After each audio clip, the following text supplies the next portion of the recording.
All right, let's get right into it. You know that feeling? It's finally warm, the sun's out, and you look over at your houseplants and think, hey, they deserve a little summer vacation.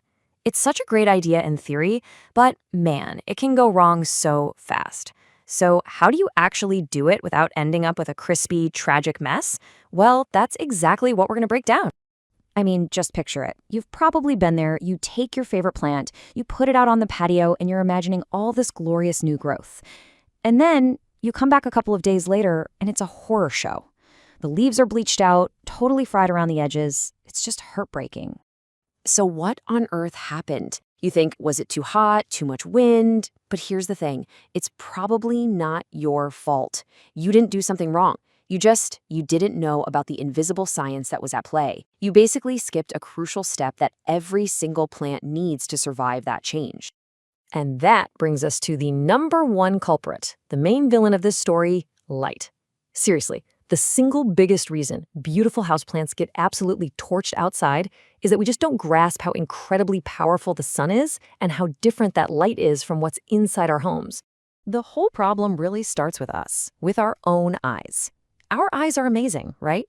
They adjust to brightness and darkness so seamlessly that we just don't notice the difference. But that means we are completely blind to a plant's reality. To us, a room feels bright. To a plant, it's basically a dimly lit cave. And when you actually put numbers to it, it is absolutely mind-blowing. We measure light in something called lux. And look at this. That bright spot in your house might get, 1,000 lux?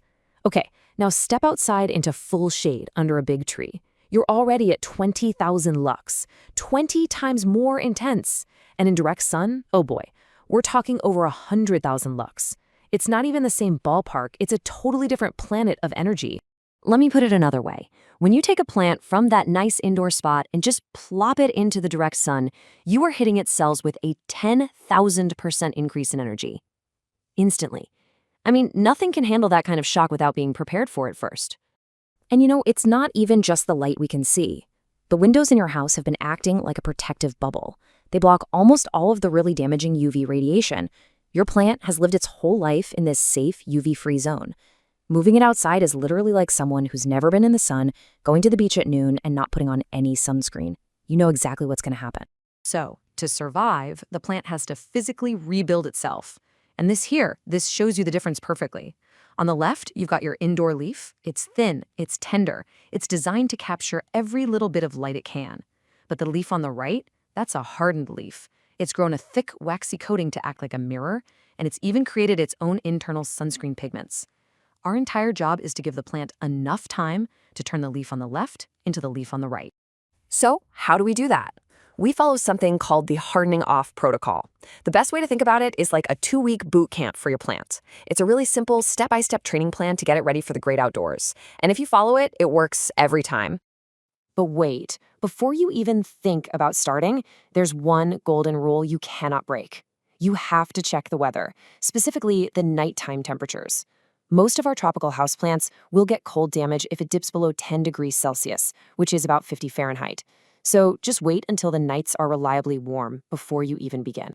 Okay, so here's the actual plan. It's super simple. For the first 4 days, just put the plant in deep shade. That's it. Under a porch, behind a bush, you're just letting it get used to the breeze and the general outdoor brightness. Then you can start what I call the morning dip. Give it just an hour, maybe 2, of that really gentle morning sun, before 10 a.m. After a few days of that, you gradually let it have more and more morning sun. And by about 2 weeks, boom, your plant has built up its defenses and it's ready to go. Now, getting the light right is the biggest hurdle, but it's not the only one. Once your plant is hardened off, you become its bodyguard, managing all the other stuff that comes with being outside: wind, water, pests, you name it.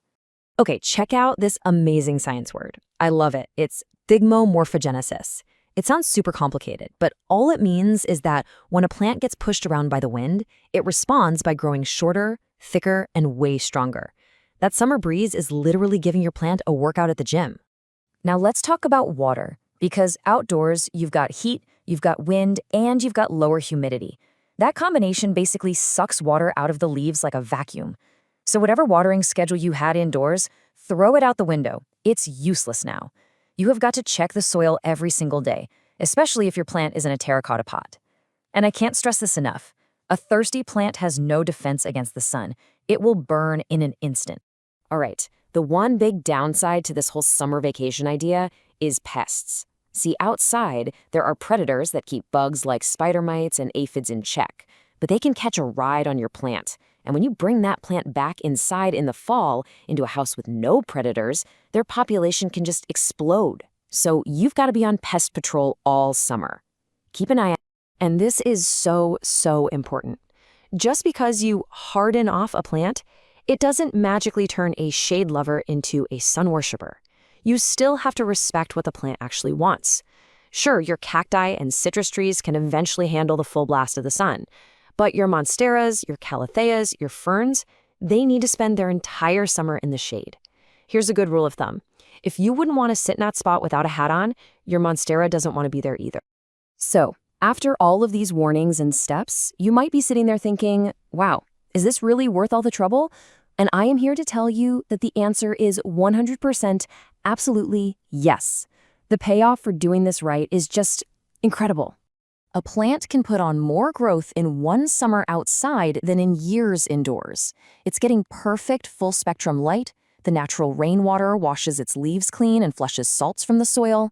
The humidity in the summer air helps it push out these massive, lush new leaves. When you bring that plant back inside in the fall, it's going to be bigger, healthier, and more vibrant than you ever thought possible.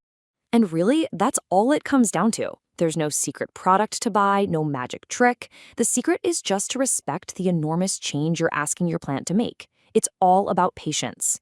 Because if you give it the time it needs to adapt, it will pay you back in ways you can't even imagine. Nature never rushes. And when it comes to our plants, neither should we.